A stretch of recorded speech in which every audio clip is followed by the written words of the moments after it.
Hey, what's up, guys? Your boy OG Black. How you guys doing today? The video I'm doing today is about the Menores, and their position and what's going to happen with these guys. I don't know what's going on with my camera. It's been acting crazy. There you guys go. Okay, and what's going to happen with the Menores. To tell you the truth, this is my opinion and what I've seen and what I'm hearing from the streets in Mexico and hearing on the streets everywhere, man. My family's telling me, what people are telling me. The Menores right now, man, to tell you the truth, okay, people don't know the connection that the Guzman family has in Michoacan. The Guzman family has a really good close connection in Michoacan and La Guaje, where my family's from. And I'm going to be honest with you guys, man. I'm going to apologize to the subscribers and everybody out there. I haven't been totally giving you guys my full effort. I've been holding back a lot. I talked to one of my subscribers today, Peng. He could confirm this tonight on the live feed. It's at 9 o'clock, guys. Don't forget the live feed. Don't forget to smash that subscribe button, that like, and that notification, man, so you guys are subscribed to this channel. I'm not monetized yet, but who cares? You're still getting the info. I'm going to be real with you guys more. I haven't been putting my full effort into this show that I should be, and I'm going to now. So I'm going to give you guys the fire news all the time, all the updates. Even if it's late, I'm going to do it anyways. I'm going to get up my ass and do it, even if I'm not being paid, man, because I think you guys deserve this, man. I feel you guys are being cheated out there sometimes. So I'm going to start bringing this fire, you know what I mean? I'm hungry, man. I want you guys to be good, man. The connection that the Menores have in Michoacan is something that I know for sure, firsthand. When I went to Michoacan, I was so surprised how my cousins and everybody was working with guys from Sinaloa, and the friendship was so good. And I asked my grandfather, well, what's going on here, man? My grandfather goes, you don't know the relationship we have here, right? No. He said, well, a long time ago, when Don Manuel was doing his thing, Don Manuel is what they call a narco legend in Michoacan and Guaje, where my family's from. Don Manuel raised himself and raised the banner for all Michoacanos to achieve in the narco culture. The Valencias and all of them were in awe of him for a while. So what happened with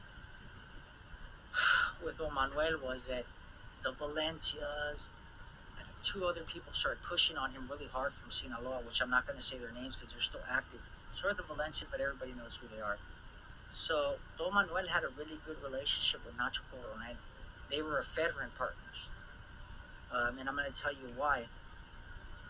Back in those days, Don Manuel and all them, remember, guys, a lot of these narcos are straight rancheros, people that came from the farm from nothing. My grandfather and them had nothing, So they find a way to make something out of nothing.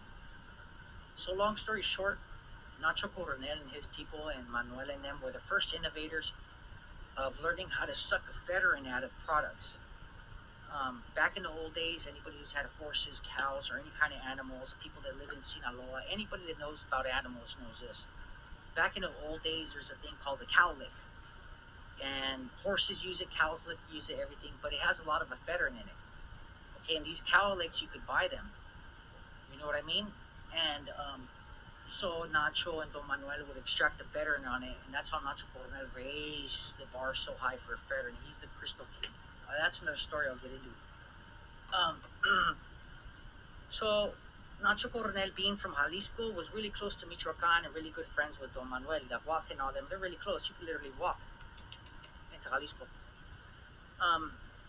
So Don Manuel went and asked help, and Nacho said, you know what, I'm going to plug you right the fuck in, man. Fuck all this bullshit. Let's go right to the top. Let's talk to El Señor and to Chapito. So he talked to Chapito, and Chapito heard him, and he said, you know what, I like this guy. You know what, I can have him with me. He's a man of confianza. He looks like a good guy. Let's check him out. So after a while, Don Manuel rose up to the status in the Sinaloa Federation, and he was right there with the Chapo, with Javier Torres, with Manuel Torres.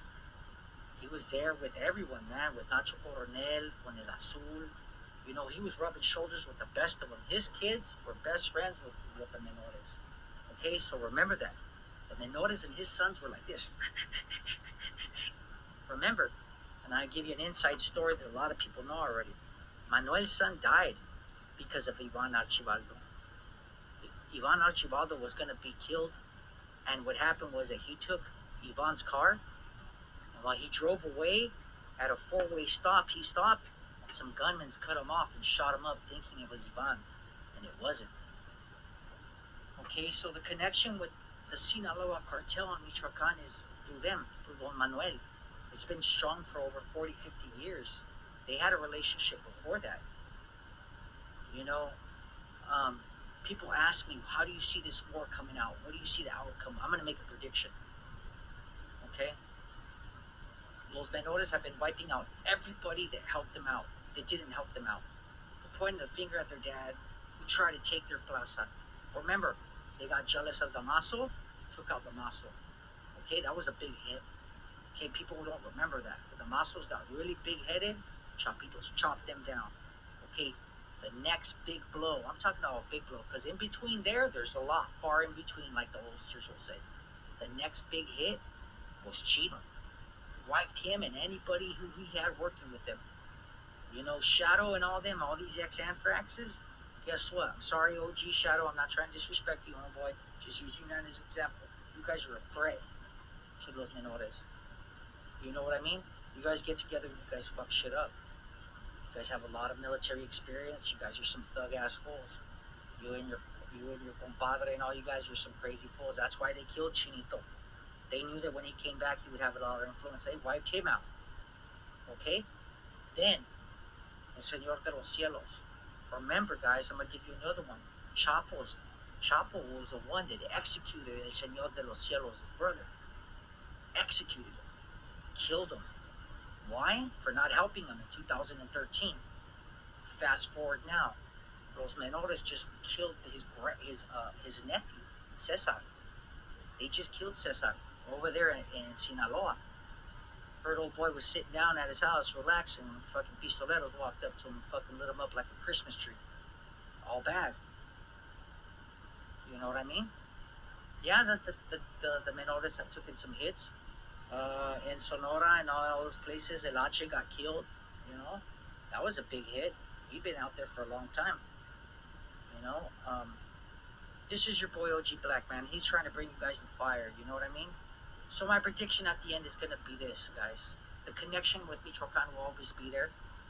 Remember, Michoacan sent a bunch of fucking pistoleros from La Tuta and Chayo and all them, and El Chango Mendez to back up El Chapito when he was having problems with the Zetas. Just remember that. You guys may not remember that, but that happened. Okay, I was in fucking Tijuana, and then I went to Michoacan, and my cousin was like, I gotta go. And I'm like, where you going, dick? He's like, I'm going to fucking Sinaloa right now. I'm like, fuck. You know, here's another one. Excuse me, I'm sorry. Here's another one, guys. The way I see it right now, it's gonna be Tijuana, Los Menores, and branches of Michoacan. Because I don't know if the abuelo's gonna get into this one. He might pull his forces and keep them at his pad. You know, he doesn't want to pull himself too thin. You know what I mean? And remember, once again, your boy OG Black's the one that brought you the story on the abuelo, on the abuelito. I talked about him a long time ago. You know, he's a crazy thug. I think right now between the abuelo and Metro, shit, it's a toss up. And remember, Metro's a Michoacano again too. You guys forget about that. You know, your boy OG Black's just trying to get you guys stuff that people know. The FBI, the DEA knows about Metro's nickname. You know, short for Michoacano. You know, why? Because Metro used to be in Jalisco conditioning birds for derbies and cockfights and everything.